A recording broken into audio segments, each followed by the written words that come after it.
So bonjour everybody, welcome back to our second webinar in a series titled Mindfulness Through Breath, sponsored by the Minnesota Department of Health. This series was created for cancer survivors, caregivers, and those who work with cancer survivors and patients to teach them breath awareness and its importance. This is a recurring series happening Monday at noon for the next couple of weeks. Again, my name is Analisa Rockbridge. I'm a Prevention and Policy Coordinator at the American Indian Cancer Foundation. We want to thank you all for taking the time out of your day to join us, and feel free to submit any questions that you may have in the chat box for Facebook and for Zoom as well, and we'll be sure to address them after. If we happen to run out of time, we can definitely follow up with you via email. And again, today we're joined by our special guest, Analisa Rockbridge. Analisa is Dine and is the creator of Mother of Sage Yoga. And I'm going to turn it over to her to kind of talk about her inspiring journey. Yeah, my name is Analisa Rockbridge, and I have a son that his name is Sage, and at the 3 months of age, he was diagnosed with acute lymphoblastic leukemia.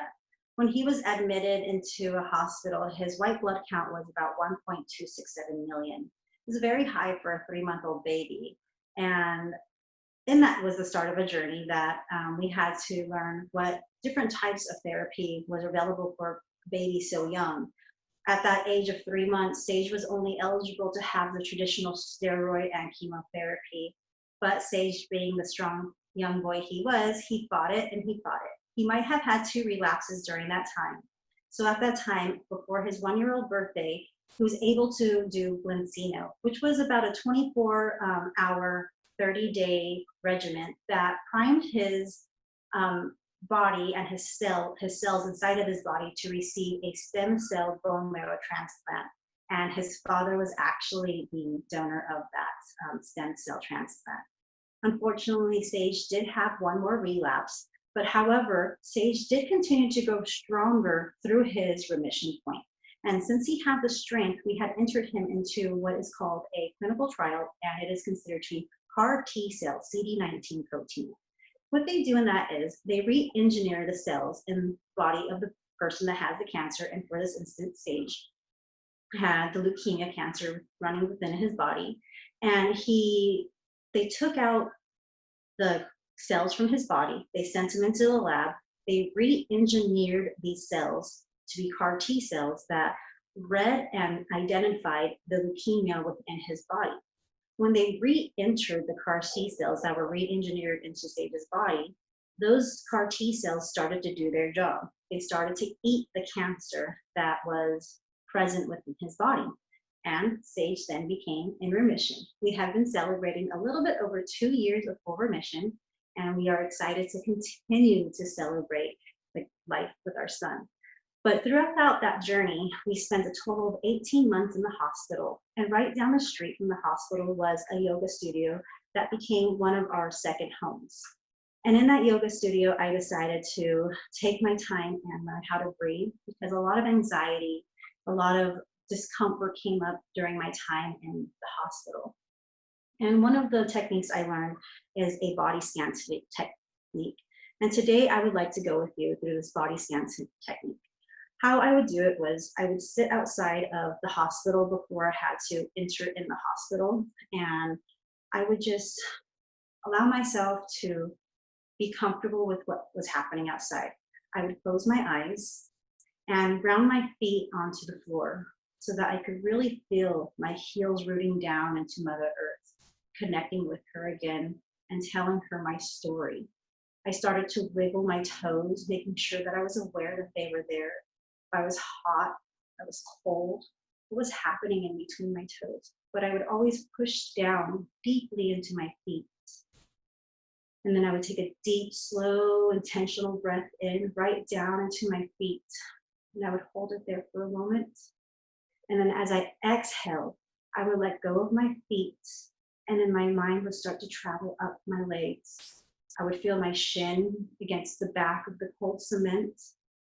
I would feel my calves start to tighten up when the breeze came through, and I would take a nice deep breath in, filling up my lungs. And as I exhale, I would forget about my legs, my shins, and my calves. And as I inhaled, my breath, my belly filled up with new air. My attention came to my knees. And it would always be this sensation that I had in my knees. Not what I was thinking about, what I was feeling, but what I was actually feeling in my knees. Sometimes that was pain from running, doing yoga, but I wanted to breathe deep into that sensation, that feeling in my knees. And so when I filled my belly up with air and lifted it up into the air, I exhaled my air down into my knees, and I let go of my knees and let go of the pain I was feeling that day.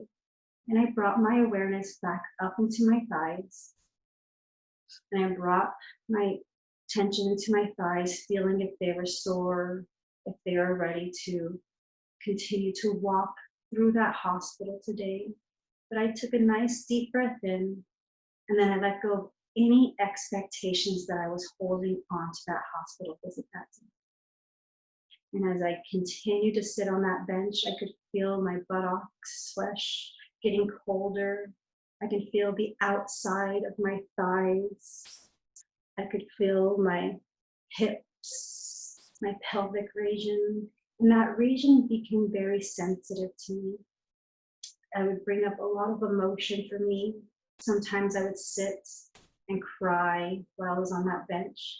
But eventually I would sit up straight with my back, take a nice deep breath in, filling my belly up, feeling the breath come up through my chest, filling up my lungs, filling up my chest and my heart. And then I would just breathe that breath out and let go of any sensations or any buildup that was in my hips at that time. And then as I sat up straight, I noticed what was happening in my lower back, the lumbar region. A lot of people tend to have a lot of stress in that region. So let's take a nice deep breath into our lower back and feel your back ribs expand as you inhale in here. Feel your chest expand. Feel the collarbones widen. And then as you exhale, just let go of that lower back, any pain, any tension that you may have. Next, my hands would always somehow make its way onto my belly. And then I would take a nice deep breath in, feeling my belly expand, feeling the breath all the way up my chest and into my lungs, spreading across my collarbone. My neck would start to get long, and I would breathe out, letting my belly go in towards my spine. And as I breathe back in, the fresh air that was circulating all around me, I could feel my chest expand, my ribs expand, my chest lift up a little bit higher. And as I exhale, I could feel my shoulders drop down and get heavy as my torso sinks and gets heavy. My buttocks feel heavy in the seat. My feet are still rooted deep into the ground. And I take a deep breath in, filling up my chest, broadening across my collarbone. And then I may pay attention to my hands. Maybe they have made their way onto the knees. So I look down at my hands, the back of my hands, how they're feeling. Turning over my palms, looking at my palms, seeing how they're feeling today, wiggling each finger, and just being aware how my hands are feeling today. Bringing my awareness to my forearms, to my elbows, to my upper arms, to my shoulders again, an area that's constantly holding tension for us. So as we inhale, let's allow our shoulders to draw up to the ears. And exhale, draw your shoulders back down your back, unclench your jaw, and let the tongue drop from the roof of your mouth.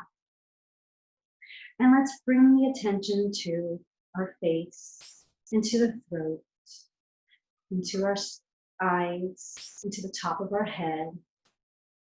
And just whatever thoughts come in right now, just let them be there, honor them. We're not doing anything wrong. It's natural for us to have thoughts coming in and out throughout our practice. But if you have closed your eyes, I invite you to softly blink them open and take a look at your hands and your feet.